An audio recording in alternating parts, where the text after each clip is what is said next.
زبان پہ نام میرے صبح و شام اس کا ہے، زبان پہ نام میرے صبح و شام اس کا ہے،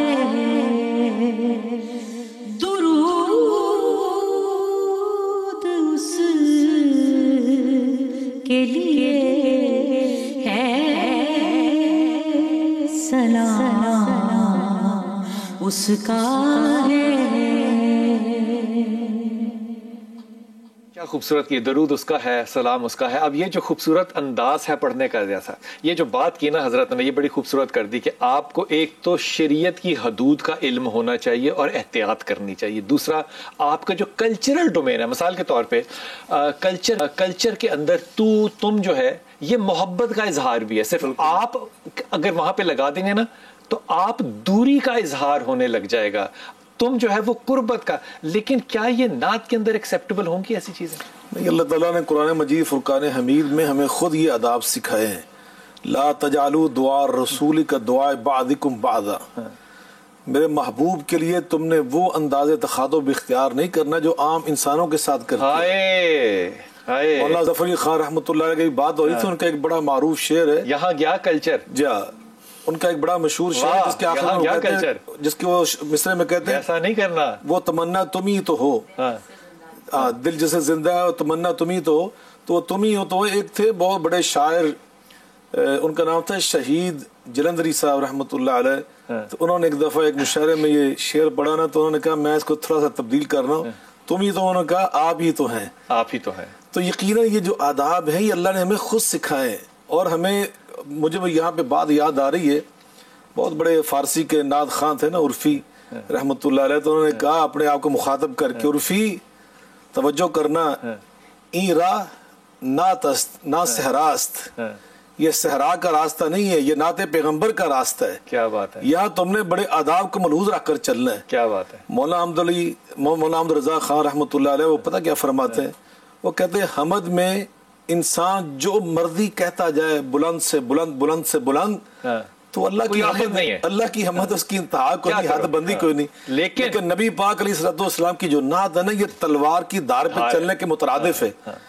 آپ بلند کریں گے تو اللہ کی الوہیت میں نبی پاک صلی اللہ علیہ وسلم اور آپ شامل کریں گے تو آپ شرک اور کفر کا ارتکاب کر بیٹھیں گے۔ یہ جو ذکر کر رہے تھے امجد بھائی کہ عظیم تر کا جو لفظ ہے، بڑی احتیاط کے ساتھ انہوں نے بات ارشاد فرمائی، اور اگر کہا ذرا تم نیچے نبی پاک صلی اللہ علیہ وسلم کی توہین اور تنقیص کے پہلو میں داخل ہو گئے تو بھی مرے، تب بھی تم مر گئے۔ قرآن پاک میں اللہ فرماتے ہیں تحبط اعمالکم وانتم لا تشعرون، تمہاری زندگی بھر کی ساری نیکیاں برباد ہو جائیں گی۔ اب مسئلہ یہاں پر یہ ہے کہ جیسے کہ وارثی صاحب نے عظیم تر کا لفظ استعمال کیا، ان کے عشق کی کوئی انتہا نہیں ہے نا، ان کے سامنے ذکر نبی پاک آتا تھا، کوئی تذکرہ ڈائریکٹ یا وہ رونے لگ جاتے تھے۔ تو وہ جب کیفیت ایسی آئے تو پھر تھوڑی سی حد کو پار کرنا جو ہے وہ شاید ایکسیپٹیبل بھی ہو جاتا ہے۔ دیکھیں نا بلال بھائی، جیسے ابھی آپ نے ایک بات کی کہ گانوں کی طرز پر، ٹھیک ہے، شریعت یہ کہتی ہے کہ اگر آپ نے گانا سنا ہوا ہے اور اس نے نعت پڑی گانے کی طرز پر، آپ کے ذہن میں گانا آ گیا تو آپ کے لیے مشکل ہے، میرے لیے تو نہیں، میں نے گانا نہیں سنا ہوا۔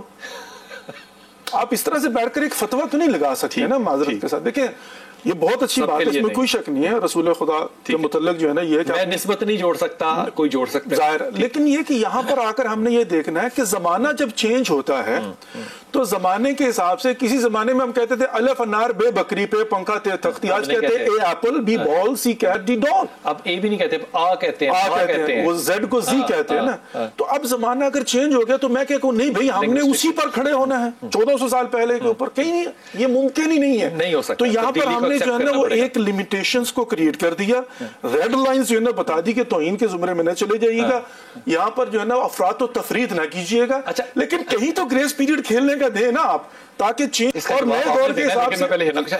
اگر فرض کریں کہ کوئی آپ کو ایسی نعت ملے پڑھنے کے لیے جو کہ ایک عمومی طور پہ بہت ہی جنرلائز قسم کا پتا ہو کہ یہ گانے ہیں اور ایسے، وہ پڑھنا پسند کریں گی؟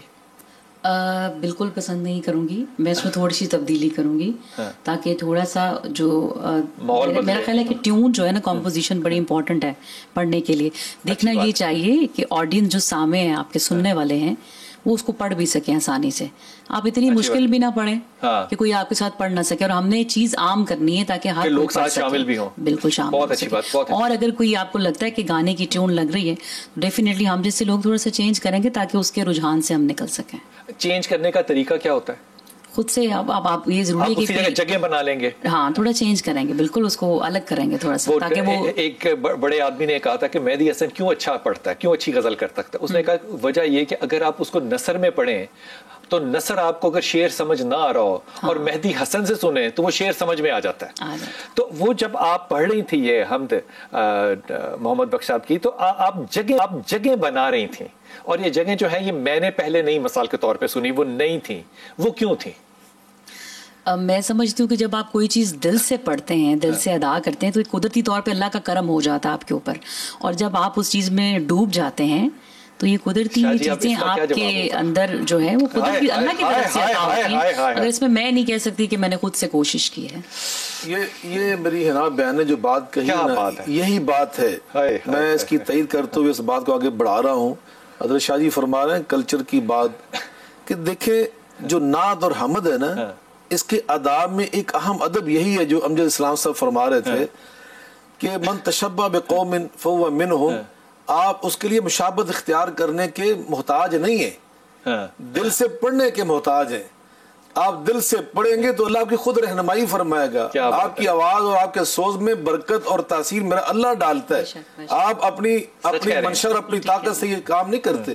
تو یقیناً یہ اللہ کی توفیق سے ہوتا ہے. اللہ موفقنا لما تحب. ویسے آپ کے اندر بھی ایک بابا تو ہے. جزاک اللہ خیر. کیا خوبصورت بات کی ہے. وہ اللہ کی توفیق ہوتی ہے، وہ اتر رہا ہوتا ہے کہ اس کو کیا کرنا ہے، اور سننے والا بھی پھر اسی میں ابزارب ہوتا ہے. طرز کے ساتھ پڑھتا ہے اس میں اللہ کی توفیق نہیں ہوتی. اس طرز کی بات کر رہے ہیں، طرز کے ساتھ پڑھتا ہے، طرز کی بات کر رہے ہیں کہ اسی کے ساتھ پڑھتا ہے اس میں نہیں ہوتی اللہ کی توفیق. وہ تو جنرلی ہر کوئی چیز اللہ کی توفیق ہے، لیکن وہ جب بات یا سر یا جگہ بنانے کا خیال اترتا ہے نا، نازکی جو اترتی ہے وہ کوئی ریکگنائز نہیں کر پاتا. مثال کے طور پہ یہ لفظ کو سمجھ کے اس کو ویسی جگہ بنانا کتنا وقت چاہیے.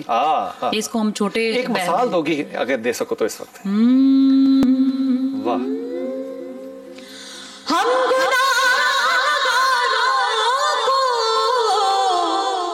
وہ رب سے بخشوا لیں گے، ہم گناہگاروں کو وہ رب سے بخشوا لیں گے. ان کے رب نے کب ان کی کوئی بات ٹالی. زندہ رہو. کیا بات ہے، کیا بات ہے، کیا بات ہے. اب اس میں غور فرمائیے گا ذرا، وہ جو بخشوانے کا زور تھا نا وہ اپنی جگہ لگا، لیکن جب نبی کا ایک انڈائریکٹ نام آیا نا، کب ٹالی ہے ان کی، یہ لفظ ان کی ہے، وہاں کیا نرمی پیدا کی. قربان جائیے اللہ زندگی